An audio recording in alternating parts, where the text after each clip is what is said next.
Salut les poissons-mains. Imaginez que vous vous réveillez un matin et que tout a disparu. Plus rien autour de vous. Plus de bruit de moteur, plus de klaxon, d'engueulade. Vous êtes le dernier être humain au monde. Génial, on peut faire ce qu'on veut. Pas tout à fait, Ariane. En fait, à partir de maintenant, plus personne ne peut vous aider. Donc, il va falloir bosser pour vous-même, pour manger, boire, rester en bonne santé. Là, vous allez devoir vous débrouiller. Mais c'est terrible. Mais votre plus grand danger, ce sera peut-être la solitude. Parce que si vous commettez certaines erreurs, petit à petit, vous allez perdre la boule. Mollo, ça commence à faire beaucoup de choses à gérer là. Pas de panique, Edgar. En fait, aujourd'hui, on va découvrir les techniques essentielles pour faire face à cette situation. On va vous apprendre comment ça va se passer si ça vous arrive un jour. Et là, ça va être non pas Gustave. Non, Gustave, non, reste là où t'es. Non, reste sur ton transat. Profite. Lis ce livre, c'est bien. Mais ça va être Bal qui va relever le défi. Donc, comment gérer ces ressources? Quels sont d'ailleurs les principaux dangers que vous allez affronter? Et surtout, comment gérer cette solitude mortelle? Eh bien, préparez-vous à vivre une expérience extrême en survivant 10 ans seul au monde.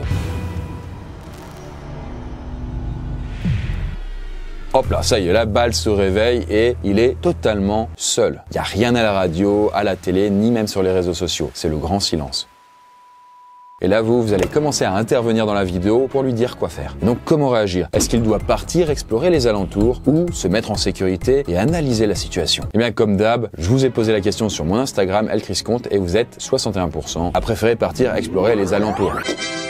Ah ok, ils sont du genre à foncer tête baissée. Ouais, un petit peu, mais les résultats sont serrés. Bal sort de chez lui et il explore la ville. Là, il n'y a aucune bagnole qui circule, les bureaux, les cafés, les boulangeries qui sont vides. Et le seul signe de vie, ce sont les pigeons et quelques chats. En tout cas, dans ce cas de figure extrême, sortir, ça peut être dangereux. Est-ce qu'il y a un ennemi dehors, un virus, une catastrophe qui arrive? Vous ne savez pas pourquoi tout le monde a disparu. Et si vous n'êtes pas le prochain? Ça, c'est badant même s'il se passe rien. Très bien, vous avez décidé de sortir, on va sortir, mais il aurait été plus préférable de se poser et de réfléchir. De préparer un peu d'équipement par exemple, une arme, une lampe, de l'eau. Heureusement pour Bal, il ne lui arrive rien. Il remarque d'ailleurs que des oiseaux piquent de la bouffe dans des boutiques. Et là il comprend que son objectif le plus urgent, c'est de protéger la nourriture. Parce que bientôt les chats, les chiens, les insectes ou même les rats vont venir se servir. Et là Bal il se dit que il a besoin d'un grand véhicule pour faire des réserves chez lui. Et là le problème c'est qu'il a du mal à franchir le pas de voler un véhicule avec de l'essence. C'est con mais au fond de lui, il y a une petite voix qui lui dit: imagine si demain tout le monde réapparaît, t'es un voleur? Mais bon, finalement, Bal se fatigue et il emprunte quand même une camionnette. Des rues vides, des réserves de bouffe, ça rappelle le confinement. Vous avez fait plus de courses que d'habitude ou pas?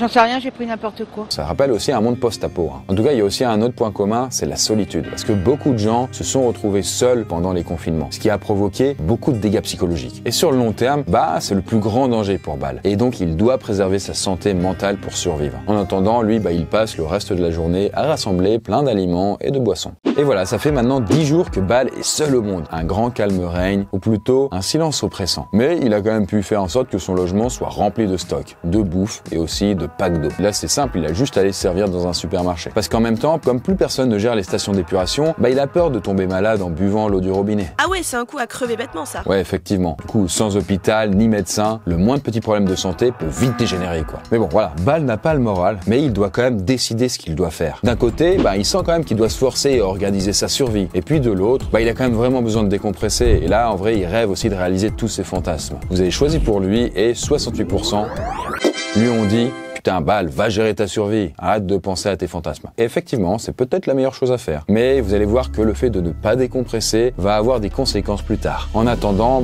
il va réfléchir. Et pour survivre sur le long terme, il doit trouver un endroit quand même confortable, mais aussi pratique. Là, il doit pouvoir se déplacer facilement, produire de l'énergie, cultiver sa nourriture, trouver de l'eau et être en sécurité. Parce que même s'il n'y a plus d'humains, il y a les animaux qui rôdent, les chiens redeviennent sauvages, etc. D'ailleurs, en parlant de sécurité, là, il se rend compte qu'il y a un gros souci, il y a un pépin. Parce qu'il habite pas très loin d'une centrale nucléaire. Sauf que plus personne ne s'en occupe. Il y a peut-être moyen que les réacteurs se mettent à surchauffer et que le réacteur finisse par libérer de la radioactivité, quoi. Bref, là, Bal, il se dit, il n'y a pas le choix, il doit déménager.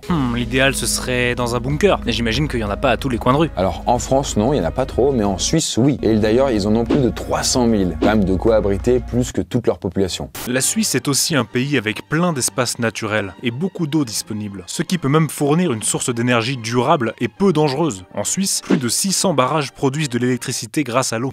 Hop, et donc c'est décidé, Bal part chercher un bunker bien placé en Suisse. Là, il va mettre toutes ses affaires dans une camionnette, celle qu'il a piquée, du coup. Oui, sale petit voleur. Et il fonce. Et d'ailleurs, faut le dire, mais il n'y a plus de GPS, d'ailleurs il n'y a pas non plus internet, il n'y a pas de wifi, tout ça c'est terminé. Lui, Bal, il va se repérer à l'ancienne avec les panneaux routiers. On avance un petit peu dans le temps, et là, 10 mois se sont écoulés. Il est bien arrivé en Suisse, et il a trouvé d'ailleurs un bunker tout équipé. Il y a des réserves de nourriture dedans, et même un appareil qui mesure le taux de radiation. Parce que les bunkers suisses sont équipés toujours en prévision par rapport à ça, donc c'est pratique. Et là, il se rend compte que, il y a un pépin, l'air extérieur est radioactif, donc Bal ne sort pas. Et le bunker, il va pomper directement de l'eau dans une nappe phréatique très profonde. Donc, vous voyez, c'est de l'eau qui est piégée, du coup, dans des roches bien en dessous de la surface. Mais il y a aussi des panneaux solaires et un petit générateur qui fournissent de l'électricité. Et les eaux usées sont éjectées dehors. Mais il y a de quoi aussi de s'occuper. Il y a des jeux vidéo, une bibliothèque, un home cinéma, une salle de sport. Par contre, vous n'allez pas jouer à League of Legends et tout, il n'y a pas internet, vous avez compris. C'est trop demandé, genre de juste pouvoir lancer le jeu. J'ai un PC à 7000 balles. Pourtant, Bal se met à ruminer des idées noires.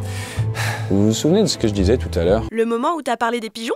Alors oui, mais pas que. C'était aussi le moment où je disais qu'il faut qu'il s'amuse, il faut qu'il décompresse. Et là, Bal, il regrette un peu de pas avoir profité. Parce que si ça se trouve, il va mourir ici, seul, dans l'ennui et la tristesse. Donc en vrai, Bal, il sait quand même qu'il a bien fait de partir, mais il traverse une phase de deuil et de dépression. Il doit accepter que c'est terminé. Pas fastoche d'accepter qu'on reverra plus jamais ses proches. Ouais, d'autant plus que c'est arrivé du jour au lendemain, c'est brutal quoi. Comme une rupture à laquelle on s'attendait pas. Mais là, c'est une rupture avec le monde entier. Ce qui complique du coup les choses. Et là, en plus, Bal, il n'a pas d'objectif motivant. Parce que bon, à quoi bon accomplir telle ou telle chose si personne ne le saura jamais? Et donc Bal, il se dit, putain mais c'est quoi le sens de la vie? Pourquoi je suis encore vivant? Qu'est-ce que je fais là? Sauf que c'est à lui de se prendre en main pour ne pas devenir fou, ou plus précisément pour ne pas être atteint de démence. Parce que d'après plusieurs études, la solitude peut clairement abîmer des zones du cerveau. Ça peut augmenter le stress et endommager du coup la mémoire et la prise de décision, et vous foutre en l'air. Mais rassurez-vous quand même, rien n'est perdu pour lui. On peut quand même lutter contre les effets de la solitude. Par exemple, Bal, il va se mettre à tenir un journal de bord. Là, ça permet de garder la notion du temps et une trace de ce qu'il a fait. Et ça peut lui permettre d'avoir aussi une sorte de dialogue mental qui vont lui permettre de soutenir son esprit. Vous savez, garder un peu des bases un peu saines. Et puis il va prendre aussi une autre résolution, et dès qu'il sortira, il adoptera un chien. Il va aller à la SPA, on va lui enfiler un, ça va bien se passer. Attendez, non. Non, c'est pas ça. Il va devoir le trouver dans la nature, et l'amadouer. Parce qu'en vrai, les animaux de compagnie, ça limite énormément la solitude. C'est pas pour rien que là, il y a un chacha. Ça, c'est un chacha. Mais laisse-moi dormir, et les chiens, comme d'autres animaux, mais surtout les chiens, ils ont quand même des bonnes expressions faciales. Ce qui nous pousse, nous, humains, à les humaniser. Et d'ailleurs, plus de 98% des gens déclarent parler à leurs animaux. Ils me demandent du coup, les 2%, qu'est-ce qu'ils font avec du coup? Pas vrai, Colis, qu'est-ce qu'ils font avec? Je continue le script à coller ou pas? On bat les couilles, frère. Ok. En attendant, il n'y a plus qu'à attendre que le taux de radiation baisse et Bal pourra commencer sa deuxième vie. Bon, le temps passe et puis là, ça fait maintenant 3 ans que Bal, il est tout seul, quoi. Bon, quand même, au bout de 2 ans, faut le dire, mais il a été forcé de sortir pour refaire ses stocks. Puis il commençait à devenir fou à l'intérieur, quoi, toujours enfermé. Heureusement, là, quand même, l'air était moins radioactif. Par contre, le monde extérieur a dû bien changer, non? Eh en vrai, sans chasseurs, sans pesticides, sans voitures, les animaux mènent une vie plutôt tranquille. Mais si on met de côté un peu les radiations, quand même. Bal entend plein d'oiseaux. Il voit beaucoup aussi de grosses bestioles qui se mettent à arpenter les rues. Toutes les clôtures électriques, par exemple, sont tombées en panne. Et des animaux se sont échappés des eaux ou même des élevages. Par exemple, rien qu'en France, on élève 750 millions de poulets et 23 millions de cochons par an. Donc c'est énorme. Énorme! Et à l'échelle du monde entier, imaginez les milliards d'animaux que ça représente. Comme tout ça, ce sont des animaux sans défense, les loups, les tigres, les crocos et d'autres prédateurs vont avoir un buffet à volonté. Ils vont se mettre à proliférer. Et là, donc, c'est quand même plus sécure pour Bal et il va préférer se déplacer avec une arme. Bon, en tout cas, comme prévu, il a aussi adopté un chien. Une petite bête toute mignonne qu'il suivait depuis un moment et puis il s'est dit, allez, banco, ça va être mon toutou. D'ailleurs, plus question de vivre enfermé là. Bal s'est trouvé une superbe villa. Et heureusement, pour se nourrir, certains aliments se conservent presque à l'infini. Par exemple, les lentilles sèches, le riz, le miel, les pâtes aussi. Et puis Bal a aussi lancé son propre potager. Ça va lui permettre, en apprenant à cultiver, grâce à tous les bouquins qui existent sur le sujet, à remanger des produits frais. Et puis il continue aussi à tenir son journal de bord. Et il suit la même routine tous les jours. Et d'ailleurs, dans les situations extrêmes, le fait de répéter des actions, d'avoir un cadre, c'est très rassurant. Mais aujourd'hui, c'est un jour spécial. Parce que Bal veut démarrer un projet pour l'aider contre la solitude, avec son toutou. Il l'a appelé Jean-Pierre. C'est un beau nom pour un kleps. Coucou à tous les Jean-Pierre. Et donc, entre mettre des mannequins partout ou construire un signal de détresse géant, vous avez voté presque 2/3 pour le signal de détresse. Et donc, on va voir si c'est une bonne idée. Puisque mettre des mannequins, ça aurait été double tranchant. Soit Bal se serait senti moins seul, soit au contraire, ça aurait rappelé constamment le fait qu'il soit seul. Comme si vous aviez toujours des photos de votre ex, quoi. Ça t'empêche de passer un cap. Vraiment, faut l'oublier, faut passer à autre chose. Mais moi, je veux faire l'amour! Je veux faire l'amour! En tout cas, au Japon, un village de 27 habitants a installé presque 300 mannequins pour lutter contre la solitude. Ça a l'air très sympa, hein. Qu'est-ce que vous en pensez? Ah ouais, c'est cool. Ouais. En tout cas, c'est parti. Du coup, là, BAL va construire un phare géant avec un énorme SOS inscrit au sol. Et le fait d'avoir un vrai objectif, là, sur le long terme, de voir une progression, ça va lui faire du bien. Parce que faut pas se mentir, les êtres humains, ce sont des créatures qui fonctionnent à l'objectif. Et le fait de bouffer et de survivre juste le lendemain, c'est sympa, mais sur le long terme, c'est pas possible. Mais revenons à nos moutons. Quand même, le point négatif ça, sur ce signal géant, c'est que c'est peut-être un faux espoir, parce que s'il y a plus personne au monde, le gars, il aura bossé pour rien. Mais ça, il ne peut pas le savoir. En tout cas, c'est vrai que ça entretient un espoir que peut-être des gens vont le trouver, s'il existe encore d'autres humains sur Terre. Là, BAL, il arrive à la fin de cette expérience. Mais pas encore au bout de ses surprises, vous allez voir. Parce qu'entre-temps, il a fini par construire son phare géant. Il a appris à garder d'ailleurs une hygiène très stricte pour ne pas tomber malade. Et il prend plein de précautions pour ne pas se blesser. En 10 ans, ça doit être le boss de la survie en solitaire maintenant. Ah ouais, là c'est vraiment le boss final, le gars tu lui apprends plus rien du tout quoi. En fait ses connaissances en médecine se sont d'ailleurs améliorées en lisant des bouquins. Il sait quelles plantes ou quels médicaments utiliser si besoin. Parce qu'il faut pas se mentir, hein, la médecine ça repose quand même sur des plantes qu'on a découvert et où on sait tiens c'est ça. Donc on redécouvre un peu les remèdes.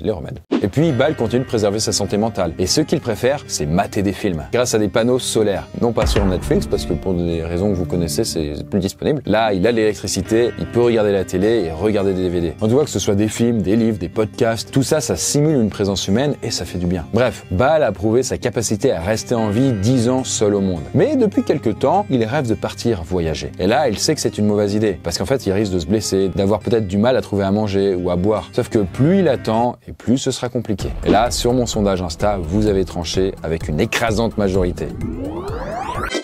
Seulement 14% disent qu'il faut qu'il reste ici, parce qu'il a tout à disposition. Tous les autres voulaient qu'il voyage autour du monde. Et là, autant vous dire qu'il est quand même soulagé de le savoir. Et ça va lui permettre de changer d'air. Et donc là, il commence direct à préparer ses affaires pour partir d'ici quelques jours en camionnette. Parce que ouais, il y a quand même de l'essence à profusion et tout, et donc il peut se déplacer sur les routes. Une nuit, BAL est réveillé par les aboiements de son chien. Et là, il sort dehors et il découvre un énorme incendie à quelques kilomètres dans une ancienne raffinerie. Avec tout le pétrole stocké là-bas, l'incendie peut dégommer toute la vallée. Ouais, et d'autant plus que c'est l'été et évidemment il n'y a aucun pompier. Donc là BAL fait rentrer son chien illico dans la camionnette et il démarre à toute vitesse. Et là de loin il observe sa villa et son potager partir en fumée. Il était vraiment moins une. À ce moment-là il n'y a plus vraiment le choix. Quitte à ne jamais revenir, BAL décide de faire un petit tour d'Europe. En même temps il pourra repérer l'endroit idéal pour peut-être s'y installer. Mais bon en vrai son voyage va être un peu différent d'un voyage touristique. Déjà il va découvrir un monde qui aura bien évolué. La nature a repris ses droits. Des herbes et des arbres poussent sur les routes et les bâtiments. Des animaux sont installés dans les villes. Des prédateurs aussi. D'ailleurs, pas mal de bâtiments commencent à se dégrader. Les vitres et les tuiles forment les premiers débris dangereux qui explosent. Les ponts sont également plus risqués à traverser, comme ils sont pas entretenus. En tout cas, grâce à vos conseils, il a survécu sans devenir fou. Bien joué, Joe. Et du coup, voilà la Poisca et j'espère que cette situation ne se produira jamais. Mais par contre, la solitude et les catastrophes, ça existe. Et ces conseils s'appliquent à ces situations-là quand même. Donc si un jour vous étiez seul au monde, qu'est-ce que vous feriez en premier? Bonne question. Bonne question. Alors ça, je sais pas, mais en tout cas, en second, n'hésitez pas à aller sur mon Instagram, Altrisconte, pour pouvoir participer au prochain sondage. Sur ce, moi, je vous dis à la prochaine vidéo. Bye.